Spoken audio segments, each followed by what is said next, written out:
Caută-l, conectează-l, cere acceptul să lucrăm cu el și pentru el și spune-ne cum îl percepi pe Sorin. A venit în fața mea, îmi spune că este încântat de cunoștință și spune că are foarte multe să transmită corpului fizic, trebuie doar să-l întrebe. Super! Câtă energie a sufletului are el aici? 48. Spiritul e cu el? Apare și dispare. Se pare că partea lui subliminală e foarte conștientă. Chiar și în lipsa spiritului, înțeleg. A fost obligată să facă foarte multe lucruri și tocmai de aceea o bună perioadă de timp îmi spune că a funcționat în inerție.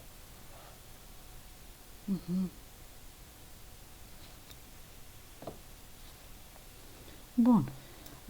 Păi hai să mergem la puncte, că în baza lor probabil te va conduce sau îți va răspunde, așa cum a zis, la tot ceea ce îl interesează. E curios să știe de ce i-a căzut părul la un moment dat și după aceea i-a crescut la loc. Nu a aflat cauza, a fost la medic și nu i-au găsit O nimic. substanță de otrăvire.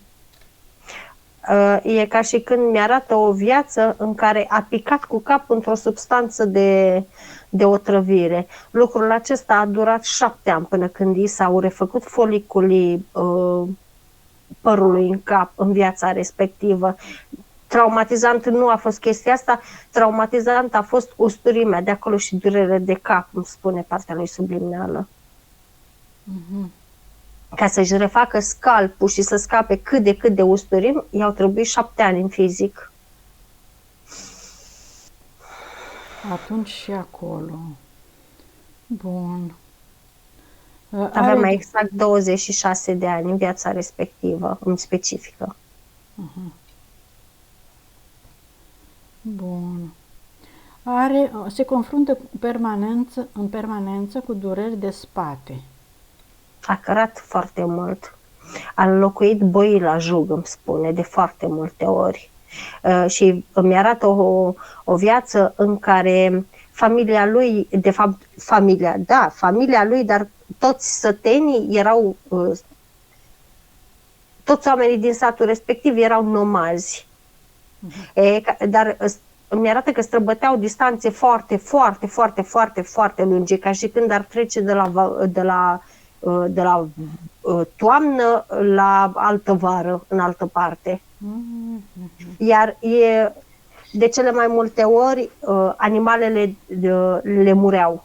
Pe drum. Erau nevoiți să meargă foarte mult și animalele mureau sau erau sacrificate ca să fie mâncate.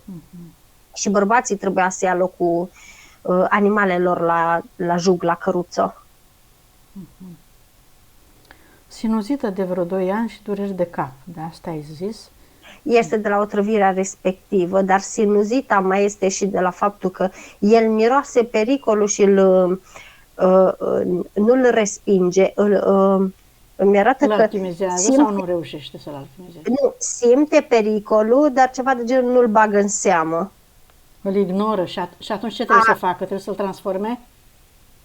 Ca să nu-l mai doară sau cum? În mod normal n-ar trebui să-l transforme, în mod normal ar trebui să vadă care este pericolul ca să-l poată confrunta. Dar când îmi spune confruntare, îmi arată mai degrabă observare, nu atacare.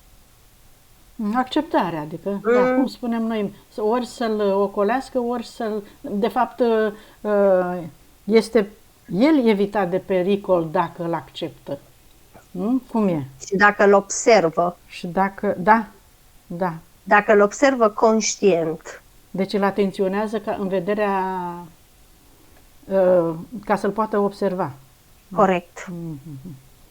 El oricum are în fizic foarte multe situații care nu îi plac și îi se par riscante pentru el, dar totodată zice că îi se pare. Cu sănătatea cam atâta, ne spune, să vedem la scanare dacă mai apare ceva. Vrea să știe câte vieți are? 6-8-4. De unde a venit?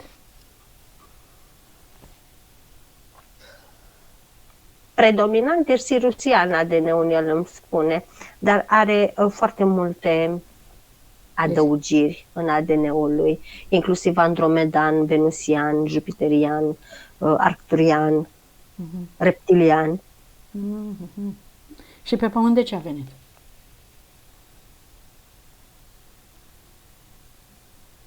Îmi zice un cuvânt, dar nu-l înțeleg.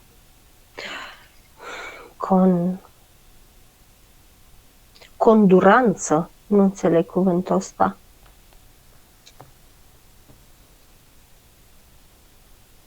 Conduranță e? Așa îmi spune, conduranță. Sau anduranță? Parcă înțeleg conduranță.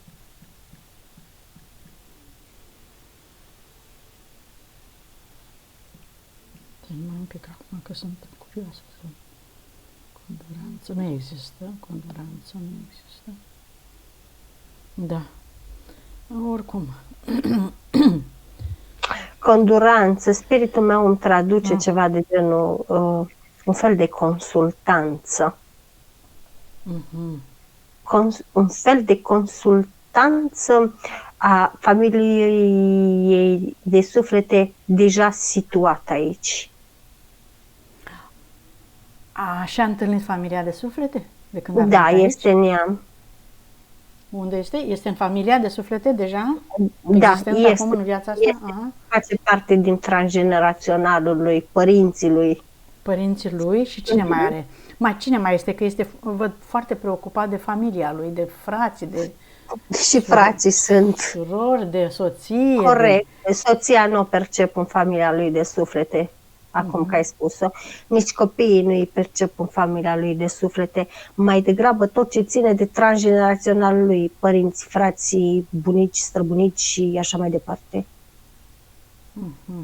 O să ne uităm atunci la cordoanele de fratele care suferă că nu s-a răcit de ei.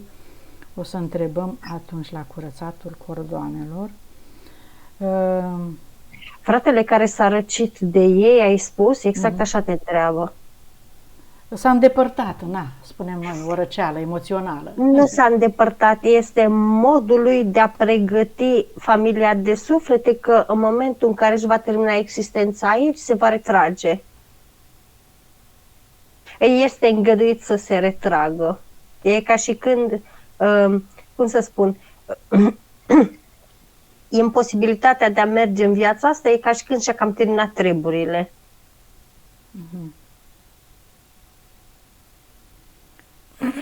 Sunteți 4 frați în total și a cincea cu sora 5 sorini sau toți sunteți 4? Nu, toți suntem 4. Toți sunteți 4, da. Deci e vorba de... Și o singură soră aveți, da? Nu, 2 surori, dar cu una e... Una e mai așa. Una din frați era soră. Am înțeles. Bun. Stai puțin, noi ne referim aici strict la cel care este în scaun de rotile, cu rotile. La el te-ai uitat. Da, dar eu îl văd bărbat, nu este femeie. Păi e bărbat cel din rotile, da. E bărbat. Un frate care a fost bătut de anumite persoane și acum este încărus cu rotile. Da. Deci ce zici că a făcut? Dar și el este răcit.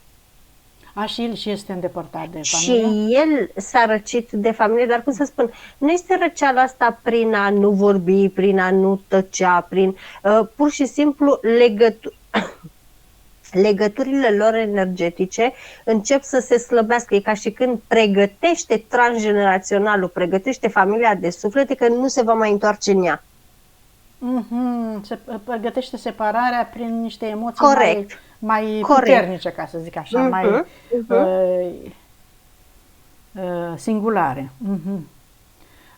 Iar faptul că se chinuie în viața asta prin faptul că e în scaun cu rotile și îi trebuie îngrijire în permanență, e ca și când familia, deși o percep destul de religioasă, ceva de genul că în momentul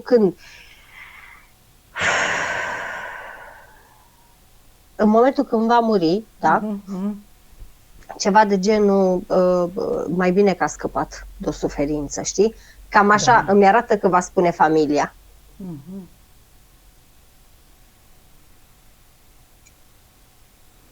De ce zici că a bătut? Scuze, n-am fost atent. N-a fost bătut?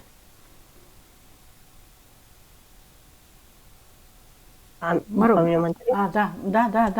Are anumite lecții de învățat sau? Nu a avut lecții de învățat.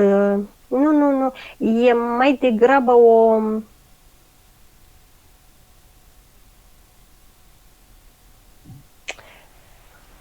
Îmi arată ca și când a separării emoționale sau ceva, să înțeleg. Nu. E ceva de genul, chiar dacă este într-un scaun cu rotile, nu se sustrage de la experimentare. Încă aduce experimentarea la el. Oricum văd că a avut probleme și de sănătate la cum mi-l arată. Da, mă rog, are lecțiile lui, are contractele lui, astea au multe în spate. Și oricum sistemul lui nervos și muscular îl percep aproape de inactiv. Are șanse de recuperare? Ce zice? Ar fi fost acum câțiva ani, acum îs cam atrofiații mușchii și ca sistemul nervos pe zona, văd de la lombar în jos. Nu. Bun. Hai să vedem ce mai zice. Ne-ai spus câte vieți are, de unde vine. Copiii sunt bine, nu zice nimic de ei. Așa. Cu soția a început o relație, gata, e ok. Îmi spune mereu soția că cineva i-a făcut vrăji. Că nu prea îi merge nici cu serviciu, nu prea e mulțumit, are pagube, nu e plătit, n-a fost plătit la timp, acum așa a găsit un serviciu cât de cât e ok, dar ce poate să ne spună despre... Ungaș. A furat foarte mult din buzunarele oamenilor în vieți mai multe și de cele mai multe ori percep că nu conta, nu și disocia victimele de la care fura, lua și de la copii și de la bătrâni și de la bolnavi și mi-arată oameni care aveau bani în buzunar strict cât să-și plătească doctorul sau strict cât să-și plătească medicația sau strict cât să-și cumpere pâine sau mâncare pe o perioadă foarte îndelungată, dar cu bani foarte puțini, știi? Și percep foarte multe blesteme venind în special de la oamenii ăștia. Știi, pentru că își dădeau seama că au fost furați și erau, cum să spun, foarte prinde orbul, scoate ochii. Da, n-avea de unde să-l ia ca să plătească și atunci el plătește în energetic în viața asta, da? Logic. Plătește și în energetic, îmi spune, inclusiv cu energie, pentru că îi susține. Partea subliminală îmi spune că se vede nevoită să plătească către ei, să-i... Energia banilor, da. Da, dar plătește și în fizic foarte mult, pentru că fizicul nu-l ajută absolut deloc pe el ca parte subliminală în energetic. Fizicul doar se oftică, se vaită, nu stă să-și pună întrebări de ce se întâmplă lucrul ăsta, deși soția are unelte să lucreze pe așa ceva. El se puizează din cauza asta, zice. Din cauza ofticii. Da, au fost furați și de o sumă mare de bani în gară. I-a confiscat mașina. Partea subliminală spune exact așa, că dacă ar fi să cuantifice viețile în care a furat, îmi arată ceva de genul pe o scară de la 1 la 10, el a plătit undeva între 4 și 5. Mai are de plătit înseamnă? Da. Până când? Până în ultima viață a furat sau când a început să redreseze? În precedenta. Inclusiv în precedenta a furat. Asta e prima în care plătește cu adevărat. Și o chestie care îl dezavantajează foarte mult e că e pe Consiliul Karmic când spune partea subliminală și spune că deși a vrut să se sustragă de la chestia asta, nu i s-a permis și n-a avut puterea necesară ca să înfrunte Consiliul. A fost obligat să accepte. Dar, A fost obligat să accepte amplificarea, spune. Nu e o problemă. Pe el, ca parte subliminală, spune că nu-l deranjează, că trebuie să înțelege contextul de karmă, cauză-efect. Înțelege că ar avea de dat înapoi plus Energie. o mică dobândă energetică pentru persoanele care le-a pus în suferință, cu voia sau fără voia lui. A vrut să se sustragă faptul că i s-a amplificat karma în jur de 3-4 ori. I s-a băgat în plus de către Consiliu ca să-l învețe minte. Și așa? n-ar fi o problemă pentru el ca parte subliminală, cât el știe că își pune fizicul foarte mult în suferință. Și ce n-a mai înțeles el la comisia karmică a fost că tot ceea ce a făcut în toate viețile a fost din cauza contractelor încheiate tot cu oamenii lor din comisia karmică. Să observe înșelătoria ca să poată să conștientizeze că sunt experiențe care ni se oferă pe tavă și pe care ne spun că trebuie să le experimentăm ca să ne întărim, ca să înțelegem și așa mai departe. Deci, să vedem la contracte ce o să iasă. I-am dat doar o informație. Așa, pierdere a avut în permanență. Amân întotdeauna când am de făcut ceva sau să iau decizii. Bineînțeles că amână, pentru că el simte pericolul și se simte tot timpul în pericol. Încă a rămas cu mirosul ăla de cățel, îmi spune, pentru că el în viețile de pungaș el simțea pericolul. Era foarte bun pe fugă. Știa să-și salveze pielea, cum să zici. De frică, spune, frică, că își salva pielea, fugea de frică, că știa ce l-așteaptă dacă e, și a fost prins de câteva ori. Bine. Păi restul subiectelor... Ba chiar odată a fost biciuit din cauza asta.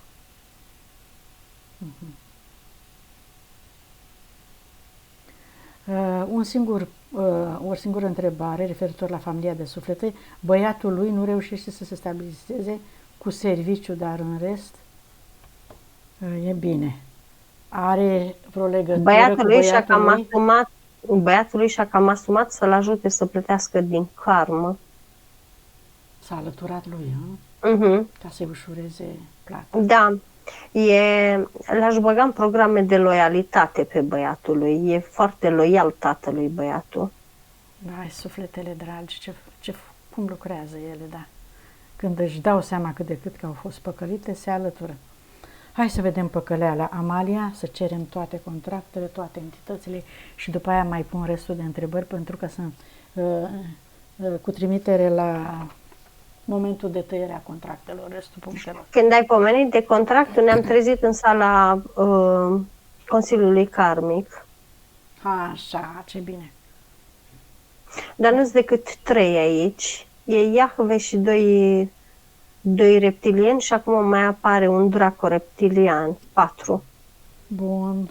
Pentru că a înțeles că a fost păcălit de Consiliul de Reîncarnare, iată te-a dus acolo. Foarte bine. Cereți acolo contractele sau mai vrea să știe ceva? La fel, îi percep contractul pe pupitru. Dar este un contract, cum să spun, nu-l percep carte, cum îl percep de obicei. Parcă pe pupitrul ăsta putem să vedem scris, parcă ar fi o tabletă băgată în pupitru. Încastrată în pupitru. O tehnologie a lor, da? Energetică. Da, pare destul de elevată tehnologia asta, dacă mă întreb pe mine. Da.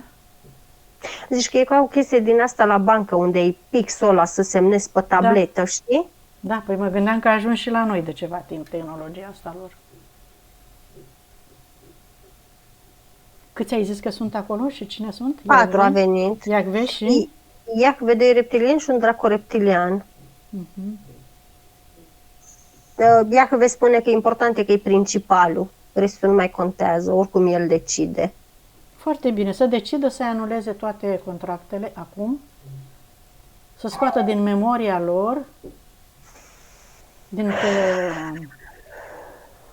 toată tehnologia aia în care este el înregistrat, orice amprentă, orice contract, cu copii, cu puncte, subpuncte, cu holograme, cu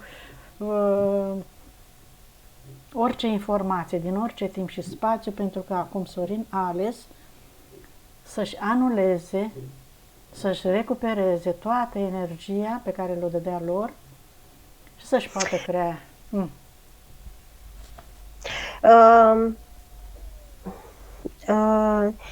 Da, nu mă uita. Am luat pixul ăsta și am derulat puțin prin, Da, uite, prin foile astea. Într-adevăr, știa partea lui subliminală că e amplificată de 4 ori. Într-adevăr, este amplificată de 4 ori, dar percep că e băgată și de la transgenerațional la ea, la el. Și-a asumat el responsabilitatea sau asta sau i-au încărcat? A fost forțat. A fost forțat. El știe, el ca parte subliminală știe că i s-a spus că o să-i o bage o amplifică de 4 ori.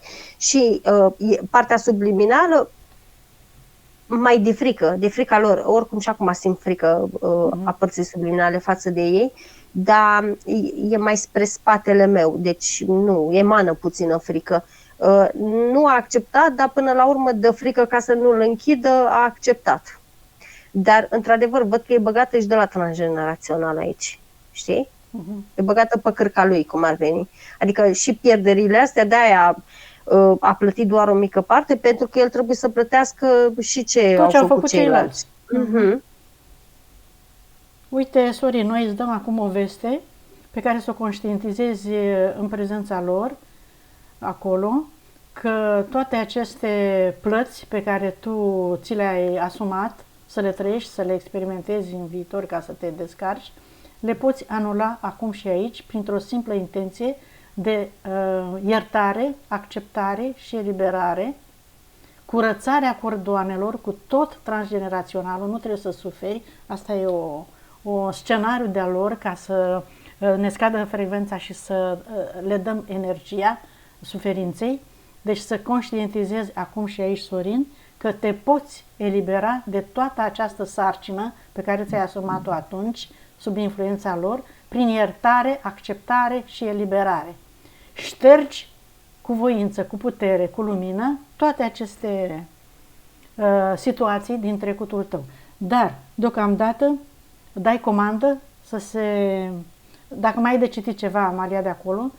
Nu mai e de citit. În momentul în care a început să-și curețe transgeneraționalul, foarte multe de-astea au dispărut, s-au șters. Delete. Super. A dat delete la aproape tot și mai este jertfă la el. Este jertfă, este furt, este pierdere, faliment, obsesie, oftică, tristețe, furie, mânie, resentimente și remușcări. Să șteargă tot cu lumină, să șteargă tot cu lumină, toată masa aia să o șteargă până în rădăcină, cu tot ce conține informație despre el,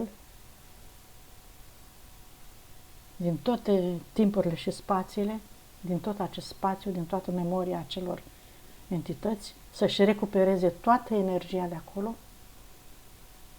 să conștientizeze toate valorile pe care le avea el și de care se foloseau acele entități, de puterea lui, de voința lui, de încrederea în el, de iubirea lui, de libertatea lui, să-și le recupereze absolut pe toate. Uite că la asta nu m-a dus cap. S-a șters absolut tot și am vrut să-l iau, să ne întoarcem și să plecăm. La care spiritul m-a prins așa de o mână și m-a întors înapoi și ne-am dus înapoi la pupitrul ăsta. A apăsat el pe acolo pe niște butoane, nici nu știam că sunt butoane acolo, deci efectiv, eu n-am văzut butoane acolo, dar am văzut că spiritul meu apăsa și s-a dus exact cam cum ștergem noi fotografii și le ștergem din galerie și rămân în coș. Și am văzut că le-a șters din coș și am văzut că s-a dus și într-un, cum să spun, ca într-un mail, ca într-un arhivă, da? Corect. Să le și acolo, le-a șters spiritul meu și de acolo, dar culmea ce crezi că mai avusese o grămadă șterse din contract, cum ar veni, din tabletă și păstrate acolo în cloud-ul ăla, știi? Și am văzut că în momentul când a dat delete total la absolut tot ce e acolo, deci cum să spun, a început ca și cum ni se oprește nouă internetul, a început să parcă era super încărcat, deci ștergea atât de multe, de parcă era super încărcat până când la un moment dat, deci a șters și poc, la un moment dat s-a crăpat tableta. Ceea ce reprezintă faptul că și-a luat toată informația de acolo și a destructurat tot sistemul care îi aparținea lui. Da. Corect, bravo! Mulțumim, Amalia, mulțumim, Sorin, înapoi aici și acum. Să vedem ce i-au lăsat și în corp, așa încât să-i scoatem toate blocajele. Are o tichie de fier pe cap. Asta îl percep că are influență atât asupra scalpului lui, e fix ca o tichie din asta de evreu. Fix asupra scalpului lui, fix asupra neuronilor lui, fix asupra sinapselor lui neuronale. Totodată percep că obstrucționează conexiunea cu sursa, cu încărcarea sursei. Totodată văd că îi apasă foarte mult și pe tâmplă, pe frunte. E foarte grea. Extraordinar de grea. Vai.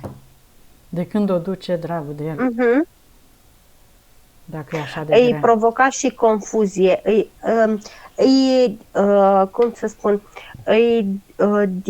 Direcționa, nu. Când zicea el îi provoca foarte mult indecizie în planuri, în multe chestii. Nu era capabil să ia decizii atunci când vrea să schimbe ceva. Corect. E ca și când îl ținea pe loc, îl ținea în familiar, îl ținea aproape de casă. Da, în programele vechi, în comportamentele vechi. Îi scoate de la ochiul drept un implant în formă de semn mai mic. Știi, V-ul ăla întors.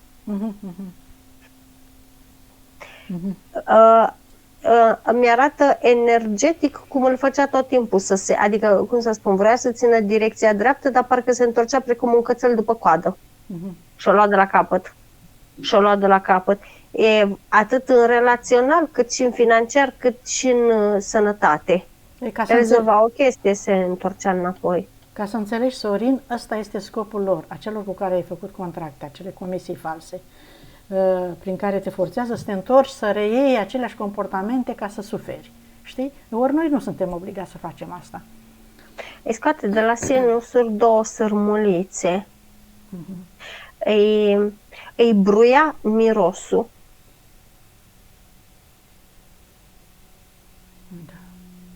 Îi scoate de la gât o eșarfă. Îl împiedică să comunice, îl împiedică să-și spună opiniile, îl împiedică să-și spună părerea, îl împiedică să comunice cu claritate ceea ce își dorește. Ba mai mult de atât, îi provoca fâstăceală, îi provoca indignare interioară. Și intimidare, nu? Îi scoate după spate niște...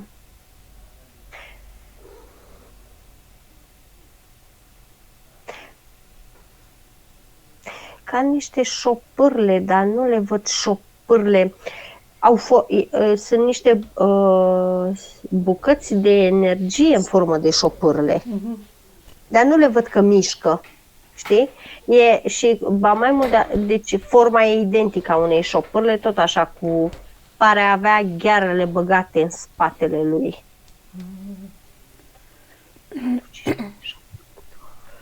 11 sunt în total pe spatele lui.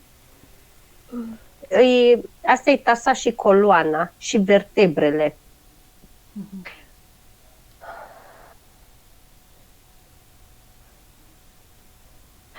Îi scoate de la stomac un implant în formă de inel. E ca și când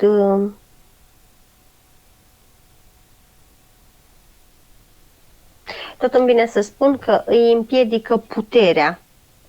Da, da, da, pe acolo, da. După cum se știe, acolo e baza. Și stomacul are memoria lui, are capacitățile lui, da. De jur împrejurul inimii, parcă este o fașă energetică înfășurată de 3 ori, exact așa, o fașă energetică din energie. E ca și când îi strânge inima, ca și când, cum să spun, el când are, când făcea planuri sau când lua decizii destul de importante pentru el, dar destul de mărețe, radicale, care să-i schimbe viața, percep fașa asta cum începea să se strângă. Și începea să simtă în inimă frică, să simte nevoia de a renunța, să simtă nevoia de a amâna, cu cât devenea mai delăsător, cu atât fașa asta o percep că se relaxa. Se lărgea. E clar. De asta nu putea să... Da, iată câte metode au de a ne ține pe loc. Și mai scoate din rinichiul stâng, îi scoate ca un fel de păstaie, ca un fel de căluț de mare, dar pare mai degrabă o păstaie, pus așa oblic, deci cum e rinichiul așa, păstaia e așa. E ca și când îi bloca tot ce ține important de viață. El îl ținea numai așa. Sau eventual făcea ceva împins de la spate, nu știu, îți dau un exemplu, împins de soție, împins de copii, împins de șef, de vecin, de... Da, susținut de cineva, pentru că el nu putea. La colon. Îi percep aproape de ieșire, cam la 15 centimetri de ieșire, are o porțiune neagră, inflamată, stagnată, calcaroasă.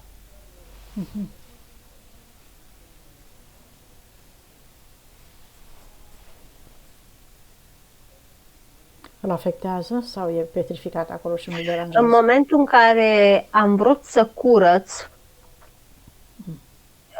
deci în momentul în care am vrut să curăț, e ca și când porțiunea asta de vreo 7-10 centimetri, destul de mare, deci eu am vrut să curăț, cum să spun, s-a curățat cu totul și după aceea ce a rămas din intestin a venit și s-a alipit.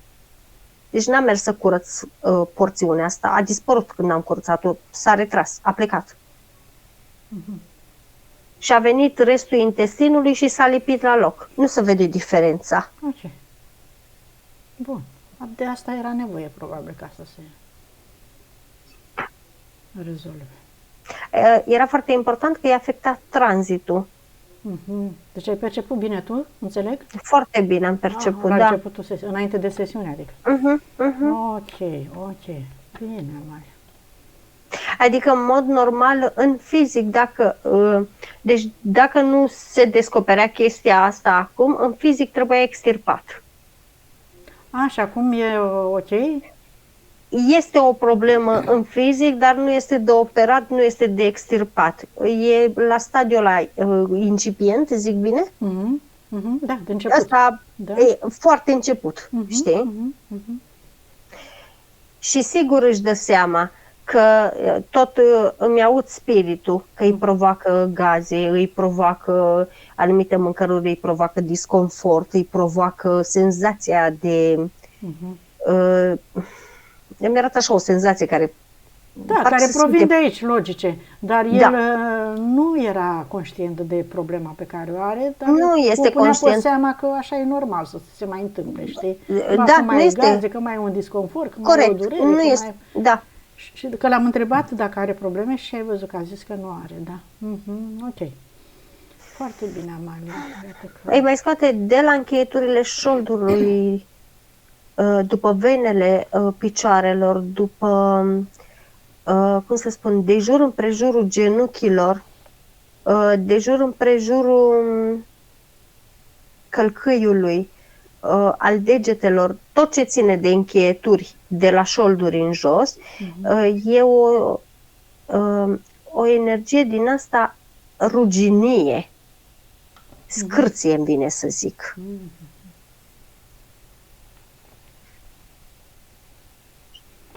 Și rigiditate foarte multă în picioare și pe venele picioarelor. Tot îmi vine să zic, nu știu, parcă a sta mult în picioare, stă mult în picioare, forjează picioarele la maxim. Câteodată le forjează atât de mult încât parcă îl văd și dacă stă jos, parcă picioarele lui rămân ca de obiecte ridicate așa în sus. Gata știi? de, da, de obosite, gata de muncă, de efort. Să te mai relaxezi, Sorin, din când în când, să-ți mai acorzi atenție ca să te odihnești, să-ți faci un masaj, să te mai ungi, să te mai băi calde cu sare, da. Așa. Ok, stai că am găsit problema. Fii atentă. În chakra rădăcină, 2 elementali. I-a scos direct, i-a destructurat spiritul meu. Foarte multă, cum îi zice, foarte multă energie noduroasă la pe spiritul meu, că spune în chakra rădăcină. Deci cu împământarea e zero. Zero. Ce am mai perceput foarte interesant, am perceput 2 cordoane în chakra lui sacrală, foarte groase, cum să spun, arată cam ca cordoanele astea ale bebelușilor când se nasc. Aceeași culoare, aceeași compoziție, același tot. Dar cordoanele astea am perceput că duce undeva la niște femei bătrâne. Ia vezi ce s-a întâmplat. Ce legătură are? Tot îmi vine să zic că sporul banilor, astea sunt vrăjile care le bănuia soția. Cineva a lucrat pe frecvența acelei chakre, legate de material, de belșug, prosperitate, cândva? E ca și, cum să spun, parcă, cum să mă exprim, stai să mă exprim elevat, parcă a fost băgată o persoană la înaintare ca prin persoana asta să se ducă acolo, știi? Adică nu s-a lucrat direct cam cum aș lucra eu acum pe chakra ta sacrală să-ți iau energia banilor, știi? Printr-o persoană intermediară, zici că s-a acționat. Da, corect. Și ce e de făcut acum? Tăiem cordoanele, bineînțeles, dar... A văzut partea subliminală, a înțeles și acceptă. A văzut partea subliminală și-a dat seama decât că, cum să spun, hai să mă exprim totuși ok. Îi percep partea subliminală nu neapărat moale. Eu... Naivă, așa cum sunt majoritatea. Nu, Deci nu naivă? e nici naivă, nu este naivă. E foarte ascultătoare. Ascultătoare, supusă. Nu ia decizii. De exemplu, acum când ai întrebat tu și ce e de făcut și așa, el a pus imediat mâna pe mine și m-a întrebat ce-i răspundem. Adică el nu ia decizii de capul lui, știi? Da, n-are, îi lipsește total încrederea prin câte a trecut, sigur că da. Spiritul meu spune exact așa, ori putem să deconectăm, adică oricum vom deconecta, dar ori putem să deconectăm și ceva de genul își va primi karma ea la rândul ei acolo, ori înainte de deconectare să cerem tot ce s-a luat în plus. Înainte de deconectare să-și ceară tot ce i-a luat, nu? Sau ce? Energia care i-a fost luată? Percep că îi cere spiritul meu, zice nu, las că rezolv eu. S-a dus la respectiva bătrână, i-a arătat cordonul, i-a arătat că se lucrează, respectiva percep că și-a chemat gardianul. Ceva de genul ca spiritul meu să discute cu gardianul lui. Și percep că spiritul meu îi arată și îi spune, ori ne deconectăm acum și după aceea ne vom cere partea și când ceva de genul, când ne cerem partea va veni mit de la ea către noi, da? Adică e ca și când ea, și dacă e pe dharma acum, e ceva de genul, noi avem tot dreptul să ne cerem partea noastră înapoi și cu siguranță va veni, adică ceva de genul, în energetic se știe chestia asta că eu de fapt aveam, dar s-a bucurat altul de ce aveam eu. Și ca să se întoarcă echilibru, e ca și când acum te seacă pe tine și trimite la mine, știi? Adică ca să se mențină balanța, spune spiritul meu. Sau spune exact așa, să-i dea curățat, purificat tot ce i-a luat înapoi. Da, da, absolut, e cel mai bine.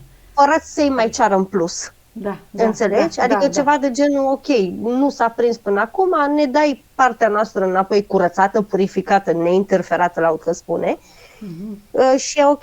Și percep demonul respectiv că îi pune spiritului meu în mână ca niște lingouri. Chiar vreau să te întreb cum arată acest tip de energie. Arată sub diferite această forme. Valoare, această comoară. Că...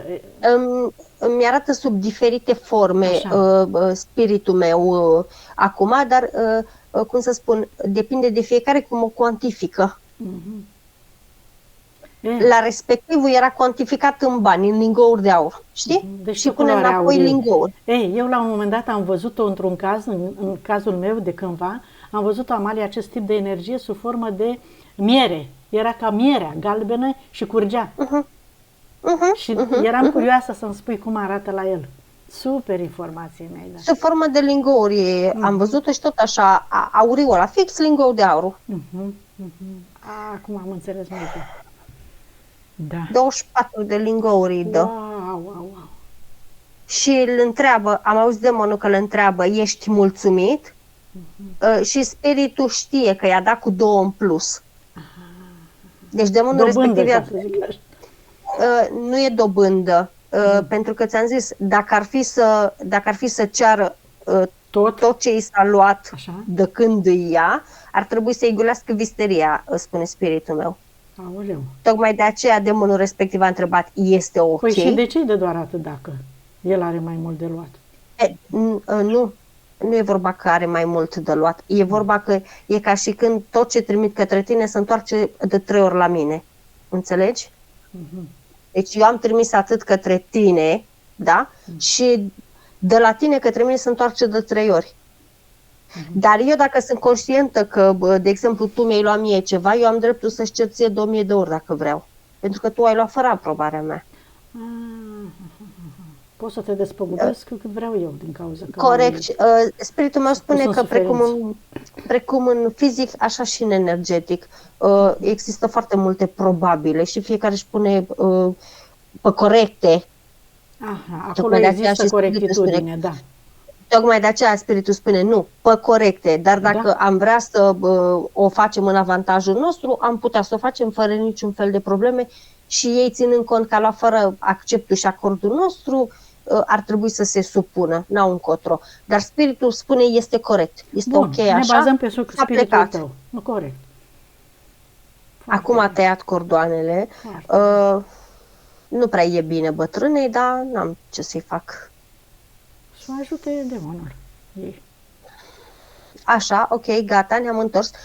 Percep că toată energia asta a lingourilor, percep că a venit, a făcut ca un fel de bulă energetică spiritul meu. Apropo, spiritului încă vine și pleacă, dar lucrează spiritul meu. E ca și când o procesează. Și spiritul spune exact așa, pe lângă faptul că o procesez în acest moment, o mai purific eu încă o dată. Ceva de Să o genul, asimileze, da. ca să fim siguri că nu E putem să ne bazăm 100.000 totuși. să nu Și în scape. momentul ăsta percep că eu bagă pe toată, dar fii atentă, nu eu bagă doar în chakra sacrală. Văd că îi umple și rădăcina, adică îi ia de la centru de sub tălpi până sus, pe fiecare îi le umple. Inclusiv coroana o umple, inclusiv steaua sufletului de deasupra coroanei percep că o umple și îi reface tot canalul. Și percep că se duce inclusiv, se răsfiră către inimă, către organe, către țesuturi, către picioare, către cartilaje, către absolut tot. E ca și când îl reumple, Își recuperează. îl realimentează. E ca și când e un fel de reîntinerire, reîmprospățime, regenerare, reactivare, reasamblare. Super. Vai, dar câte i-a luat? Îți dai seama că de toate capacitățile astea s-a folosit ea. Ea a folosit banii de la energia lui sexuală, dar energia asta sexuală este energie creatoare, tocmai de aceea este foarte bună și foarte benefică Și a putut să facă orice din ea. Da, corect. Înțeles. Corect. Și el acum și le transformă în ceea ce erau de fapt capacitățile lor. Da, dar nu le transformă. Spiritul meu percep că i-a refăcut toate chestiile astea. Da. Încă nu poate el, da, cu spiritul lui. El râde acum, îl simt, cum să spun, parcă mi explică că a simțit valuri de căldură, furnicături. Spune că a simțit unde s-a așezat, a simțit unde a lucrat, a simțit unde s-a propulsat.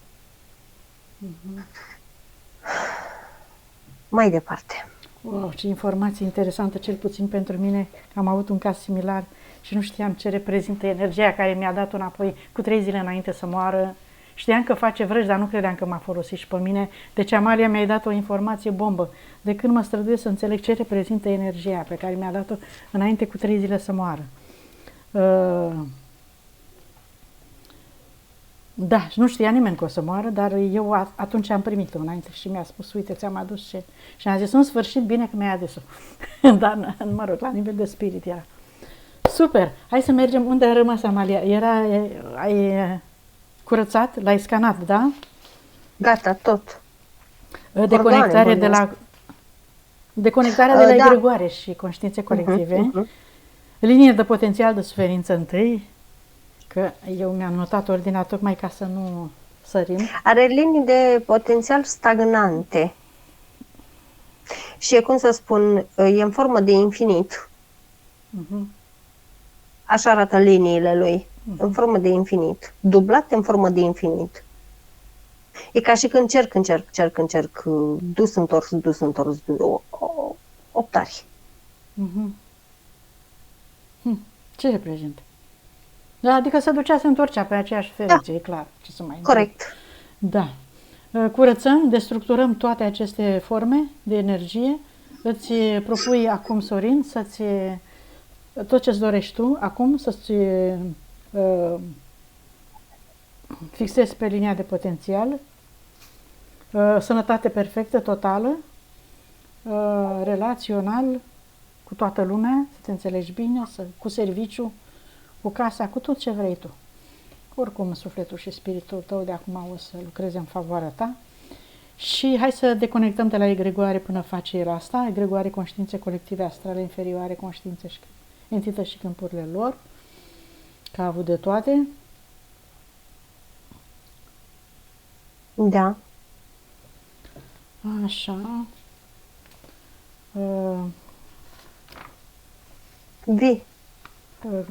Cordoanele, da? Așa. Hai să chemăm acum, să chemi în gând, Sorin, acum, frați, surori, părinți, soție, tot, și destructurezi tot ceea ce ai creat greșit la adresa lor cu gândul, cu vorba, cu fapta, din toate timpurile până în clipa de față. Așa, cred că mai aveam un punct despre o persoană Băiatul nu reușește să dea cu serviciu, am zis. Cred că sora vrei să spui. Cred că de sora lui, da, că uite, are unele la început, unele la sfârșit.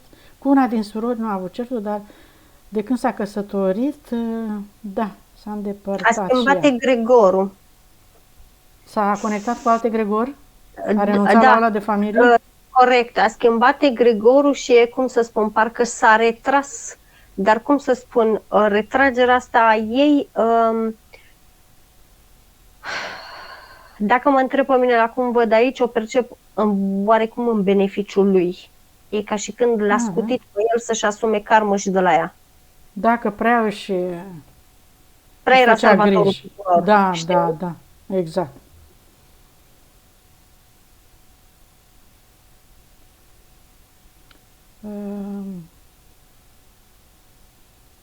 Cu copilul, știu că am găsit.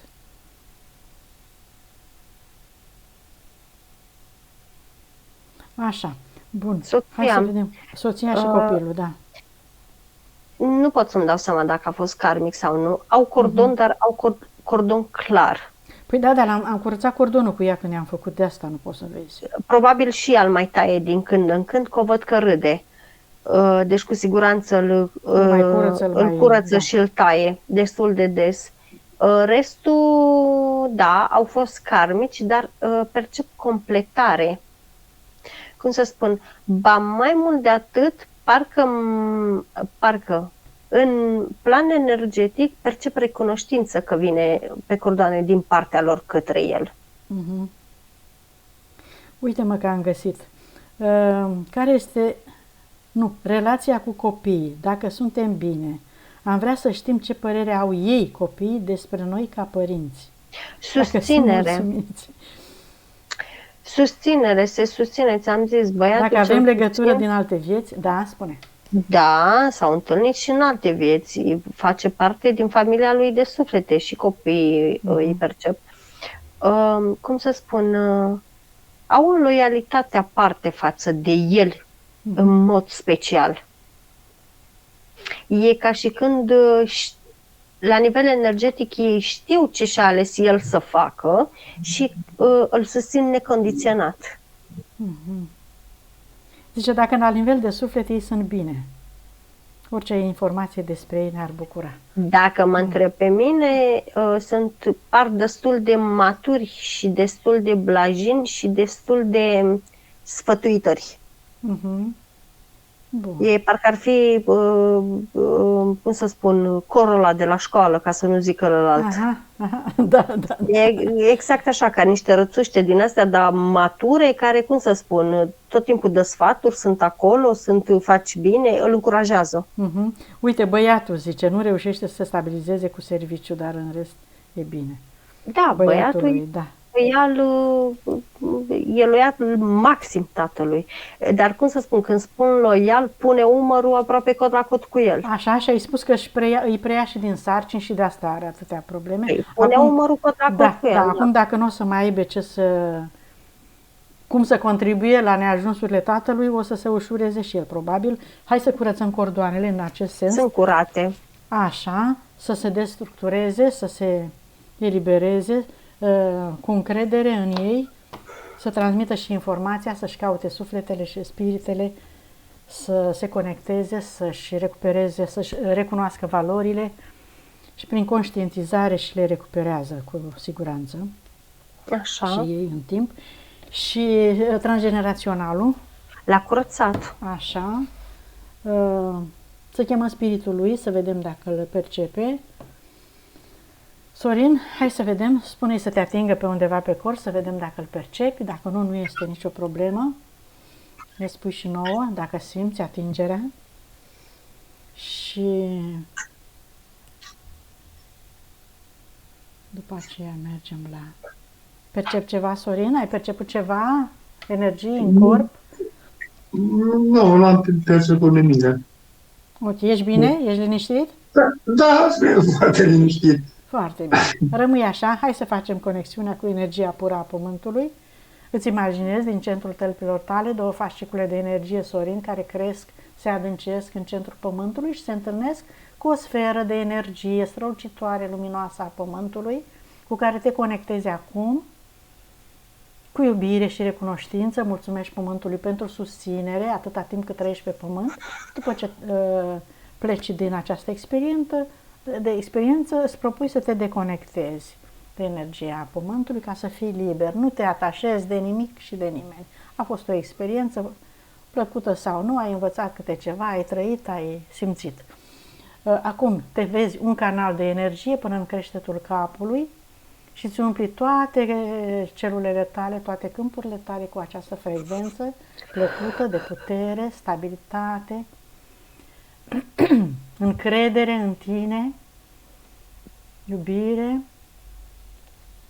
armonie în corpul tău, până și din centrul capului un alt fascicul de energie se revarsă asupra ta și caută frecvența de energie, spunem noi, Sorin, a sursei, dar nu, hai să subliniez acum încă o dată, ca să nu se înțeleagă greșit, sursa, Amalia, da, să mă corectez dacă greșesc, nu înseamnă un loc, un spațiu, undeva unde să ne ducem, să ne retragem, să stăm, să dormim, să ne odihnim. Sursa înseamnă o frecvență înaltă de energie, o emoție, dacă vrei, în care să ne simțim cel mai bine noi, pe care putem noi, fiecare dintre noi, să o accesăm, în care să ne simțim bine. Este acel acasă. Noi spunem acasă, sigur, este frecvența pe care eu tot spun, repet în sesiuni, am coborât noi din acel zero, din acel punct concentrat de energie pe care am coborât. Că am coborât de acolo cu toate valorile, cu toate calitățile noastre. Și avem acolo o matrice, o urmă, o dâră, da? Pe care ne o amintim. Vreau să explic foarte clar, pentru că au fost în ultima vreme tot felul de discuții cu această sursă. Este o frecvență, da? Unde am lăsat noi acolo, ne-am mai lăsat din unele memorii. Eu vreau ca după această curățenie toate sufletele, toate spiritele să meargă și să-și caute această memorie, această matrice originală cu care a venit, în care erau acolo, trăite, simțite, da? Toate aceste valori cu care venim din sursă, oriunde ne-am duce, cu dorință să facem, să dregem, să simțim, să trăim. Așa. Deci este o frecvență. Ieșim puțin, o căutăm, ne simțim foarte bine, după aceea ne întoarcem înapoi pe aceeași frecvență în interiorul nostru, pentru că este corespondentul sursei din noi, da? Și de aceea dau comanda să activăm și în interiorul nostru toată memoria și puterea inimii, să acceptăm și să integrăm, având această frecvență, energia masculină cu energia feminină.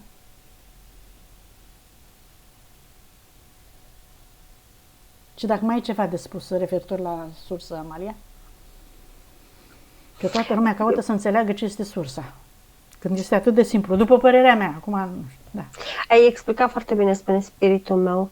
Ar mai adăuga un lucru foarte important. Sursa este în tot și în toate. Da, peste tot. Numai să o găsim, să o simțim.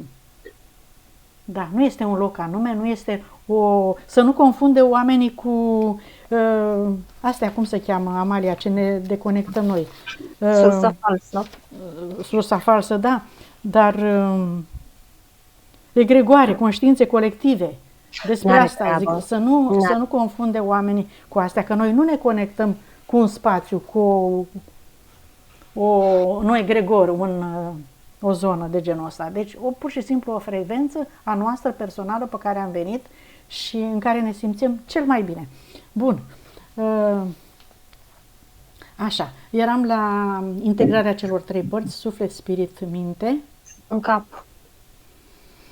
Așa. Și acum extindem energia și curățăm casa. În 3 case se duce. În 3 case are, ia să văd punctele. Mașină văd. Da, la țară. Deci casa în care locuiesc ei acum, acolo unde se află, în străinătate. În 3 Da? În 3 puncte mi s-a dus. Apartamentul din România de undeva și o casă bătrânească cu teren la țară. Să meargă acolo și mașina. Da, exact ca starea curățată. Porți altceva? Mm-mm. Nicăieri. Super. Nu văd. Se vede soția că a lucrat oricum. Așa. Hai să vedem cât la Acum mai se pornește robinetul abundenței, da, îi se reconstruiește. Ce îi recomandă spiritul? Nu-i recomand absolut nimic, să fie atent, să fie observator și să nu-i mai fie teamă să-și exprime ideile în fața celorlalți. E foarte important pentru el să pună piciorul în prag și să impună limite, să impună respect. Și să-și folosească cu încredere capacitățile, simțurile. Iată că avea simțuri, mirosul lui și le-a recăpătat acum pe toate. Să și le folosească, da? Corect. Cât la sută s-a recuperat energia sufletului? 100%. Conștientizare? 71%. Metabolizare câte zile? 5. Bine. Sorin, spune-ne în primul rând dacă ai perceput ceva când s-a lucrat, dacă ai vreo stare deosebită, dacă te simți bine, dacă te simți rău, cum ești, fără să te ridici? Nu, îți bine, ușurare, așa, parcă-s mai ușor. Da, cu siguranță ești mai ușor. Ești liniștit, ești mai bine, relaxat? Sunt foarte liniștit și relaxat. Bine. Te-ai recunoscut în descrierile Amaliei? În mare parte, da. Bun. O să le percep tu și pe celelalte, că multe nu prea le știai, așa-i? Da, nu le știam unde. Dacă ne dai acceptul de publicare, ca să închidem. Da. Mulțumim. Mai ai întrebări, nelămuriri, ceva? Nu. Noi am răspuns la tot ce ne-ai cerut. Bine. Da, atunci vă mulțumesc. Mulțumim și noi. Închidem aici.